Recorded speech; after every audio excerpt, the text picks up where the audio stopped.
감사원이 문재인 정부의 탈원전 에너지 전환 로드맵에 대해 감사를 벌였는데 절차적인 문제가 없다고 결론나며 정부의 탈원전 정책에 탄력이 붙을 것으로 예상됩니다. 포스코 최정우 회장의 연임이 오늘 확정됐습니다. 지난 3년간 논란을 빚어온 노동 안전 환경 문제에 대해 최 회장이 어떤 해법을 내놓을지 관심을 모으고 있습니다. 여러분 안녕하십니까? 포항 MBC 뉴스입니다. 문재인 정부의 탈원전 에너지 전환 로드맵이 절차적인 문제가 없다고 결론났습니다. 감사원 감사 결과로 후쿠시마 사고와 기후변화 등 세계적인 탈원전 흐름에 맞췄고 절차도 문제가 없다는 겁니다. 2031년까지 원전 비중을 16.5%로 줄이는 문재인 정부의 탈원전 정책이 탄력을 받을 것으로 예상됩니다. 장미쁨 기자가 보도합니다. 지난 2017년 만들어진 문재인 정부의 에너지 전환 로드맵, 신규 원전 건설 계획 백지화와 노후 원전의 수명 연장 금지, 월성 1호기의 조기 폐쇄 계획을 내놨습니다. 이를 통해 원전 설비 비중을 2031년 기준 16.5%로 줄이겠다고 밝혔습니다. 이전 정부에서는 어땠을까? 앞서 이명박 정부 때인 2008년 제1차 국가에너지 기본계획은 원전의 설비 비중을 2030년까지 41%로 확대하겠다고 밝힌 바 있습니다.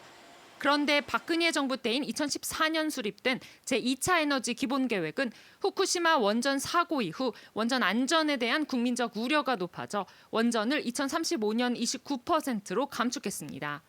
문재인 정부 이전에 이미 탈원전 정책이 추진된 겁니다.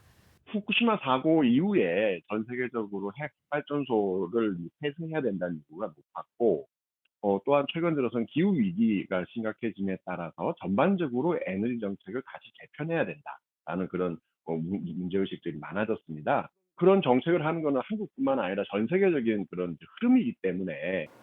하지만 국민의힘 정감윤 전 의원 등 547명은 문재인 정부의 탈원전 로드맵이 절차적으로 위법하다며 2019년 감사원에 공익감사를 청구했습니다. 그리고 감사원은 감사 결과 산업통상자원부의 탈원전 에너지 정책 수립 과정에 절차적 문제가 없다고 결론 내렸습니다.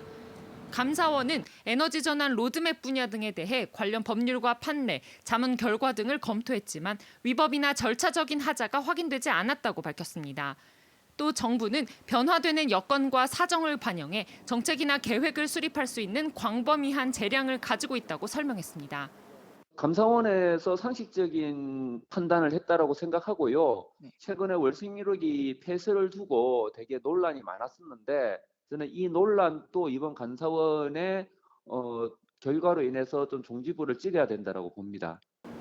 이번 감사 결과로 정부의 탈원전 로드맵에 대한 감사가 사실상 종지부를 찍고 앞으로 탈원전 정책이 더욱 탄력을 받을 것이라는 전망입니다. MBC 뉴스 장미쁨입니다. 포스코는 오늘 열린 제53기 주주총회에서 최정우 회장의 연임을 결정했습니다. 최 회장은 지난 2018년 7월 중도 사임한 권오준 전 회장의 뒤를 이어 3년 동안 포스코 회장직을 맡아왔습니다. 참여연대와 금속노조, 민변 등은 오늘 주주총회가 열린 서울 포스코 센터 앞에서 기자회견을 열고 반성과 성찰 없는 포스코의 모습에 노동자와 시민은 분노한다며 포스코의 지속적인 변화를 위해 함께 실천하겠다고 밝혔습니다. 경주 지역 코로나19 백신 접종이 순조롭게 진행되고 있습니다. 경주에서는 지난달 26일 접종이 시작된 이후 요양병원과 고위험 의료기관, 정신의료기관의 입원자와 의료인 등 전체 대상자 2,086명 중 1,958명이 접종을 마치면서 94%의 접종률을 보이고 있습니다. 또 역학조사와 구급을 담당하는 1차 대응요원의 접종도 어제부터 시작됐고 동국대 경주병원 등 코로나19 치료병원 종사자 접종도 이달 안으로 완료됩니다. 한편 4월부터는 65세 이상 시민과 노인재가 복지시설 이용자와 종사자 등 6만여 명에 대한 접종이 실내 체육관에서 본격적으로 진행될 예정입니다. 포항 문화방송 19대 양찬승 신임사장이 오늘 취임식을 갖고 지역 공영방송의 가치를 성실히 구현해 나가겠다고 밝혔습니다.